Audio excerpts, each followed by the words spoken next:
As we've been covering, President Trump recently announced a framework for a deal with NATO on Greenland's future. The president said he would not use military force to obtain the territory, but he has expressed interest in a U.S. acquisition. What could be the future of Greenland as it relates to American interests? And what does history tell us about negotiations over large land masses?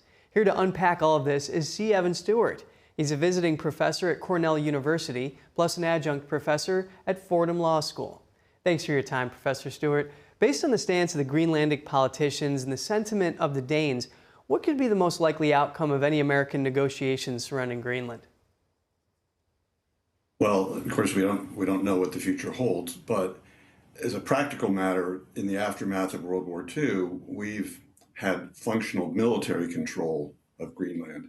So I think as a practical matter, from a geopolitical standpoint, I can foresee us having more, if you will, boots on the ground there and military operations. Certainly there's a reason to do this because China and Russia are exerting their influence there, and that's something that's not in our national interest. Well, yes, absolutely. The concerns surround Russia's use of the missiles and also China's naval activity and infrastructure in the Arctic as part of the reasons. Now, many Americans, including lawmakers, were skeptical of the Alaska purchase at the time, but it proved to be an investment with lasting returns. Now, how does that compare to Trump's interests in Greenland? Well, it's very similar. In fact, the same man who bought Alaska, William Henry Seward, at the same time was trying to buy Greenland. So they're on different sides of our country, but they have very important, not just mineral stakes there, but they also have geopolitical.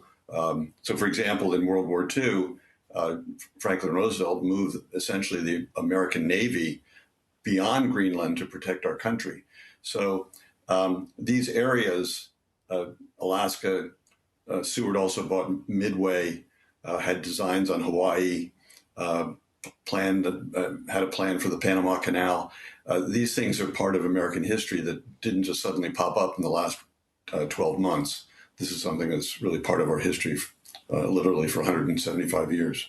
It is so fascinating. And Professor Stewart, as you may know, some of the senators who had to approve Seward's negotiations to purchase Alaska said that they stipulated that Seward would have to live in Alaska in order for it to work. So they were scoffing at him, but it ended up working out. Now, are there any realistic avenues for an American acquisition of Greenland? I don't see that happening. I don't think that it would probably destroy our NATO alliance if we did that. So again, I don't think that's really in anyone's interest. I think from a military standpoint, geopolitical standpoint, just having more of a military presence there is probably sufficient to protect our national interest. I don't think we get anything beyond that, giving the people of Greenland a vote or making it a 51st state. I don't think that's really necessarily in our interest. And Professor Stewart, geopolitical tensions, as we've been touching on with Russia and China, are intensifying. And Greenland is right at the intersection of North America, Europe, and the Arctic.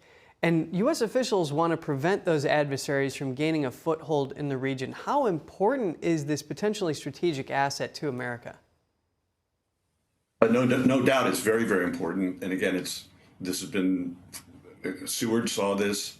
As it's recently come out, President Truman tried to buy it for $100 million in gold at the end of World War II.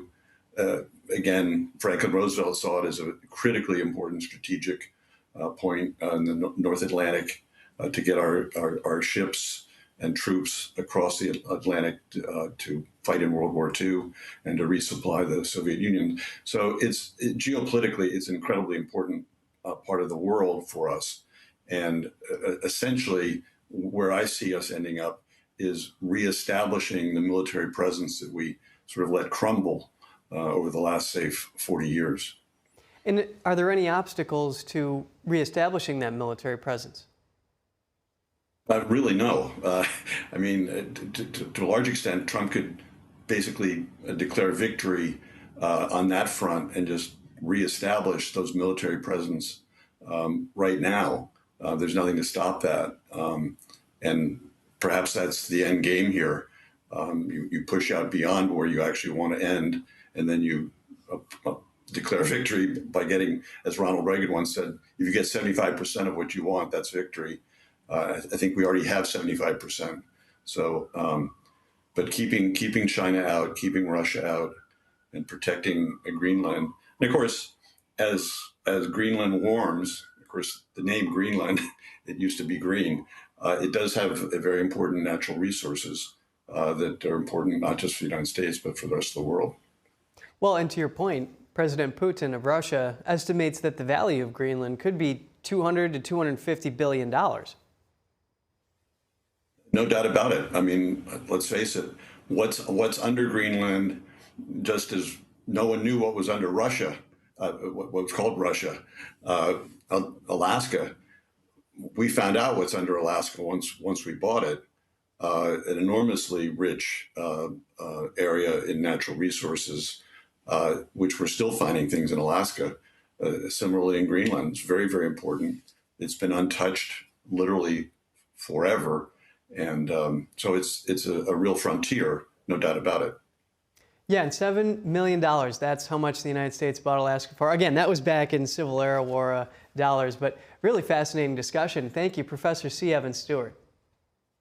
My pleasure. Nice speaking with you this morning.